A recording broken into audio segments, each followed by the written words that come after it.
I'm grateful, oh yeah, ain't more, oh yeah, I'm stable. Let me in, let me know me, yeah, I got only. Hello നമസ്കാരം, secret ഡൈനാസ്റ്റിയുടെ പുതിയൊരു വീഡിയോയിലേക്ക് സ്വാഗതം.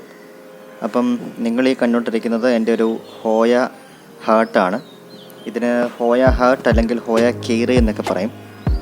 പിന്നെ ഇതിൻ്റെ caring അത്യാവശ്യം നല്ല സിമ്പിളാണ് കേട്ടോ.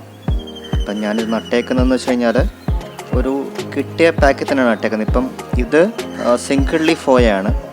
സാധാരണ ഇതിനകത്ത് കുറേ ലീവ്സ് കാണും. ഇതിപ്പം സിംഗിൾ ലീവ്സ് മാത്രം എടുത്ത് പ്രൊപ്പഗേറ്റ് ചെയ്തതാണ് കേട്ടോ. അപ്പം ഞാനിത് വാങ്ങിയപ്പോഴത്തേക്ക് ഏകദേശം ഒരു 120 റുപ്പീസ് ആയിട്ടുണ്ട്. പിന്നെ ഇത് നട്ടേക്കുന്നത് ഇൻഡോർ പ്ലാന്റ്സിനുള്ള പോട്ടി മിക്സാണ് നട്ടേക്കുന്നത്. അതായത് ഈ കൊക്കോപീറ്റിൻ്റെയും പെർലൈറ്റിൻ്റെയും ഒരു മിക്സിലാണ് കേട്ടോ നട്ടേക്കുന്നത്. പിന്നെ ഇതിന് ആഴ്ചയിൽ ഒരിക്കൽ ഈ ഒരു പോട്ടി മിക്സ് നട്ടേക്കുന്നതുകൊണ്ട് ഇതിന് ആഴ്ചയിൽ ഒരിക്കലും മാത്രം വാട്ടർ ചെയ്താൽ മതി. ഈ ഹോയ ഹാർട്ടിനെ കുറിച്ചൊരു ഫുൾ വീഡിയോ നമ്മൾ ചെയ്യുന്നതായിരിക്കും. അപ്പം എല്ലാവർക്കും happy Valentine's day. See in the next video. Bye by.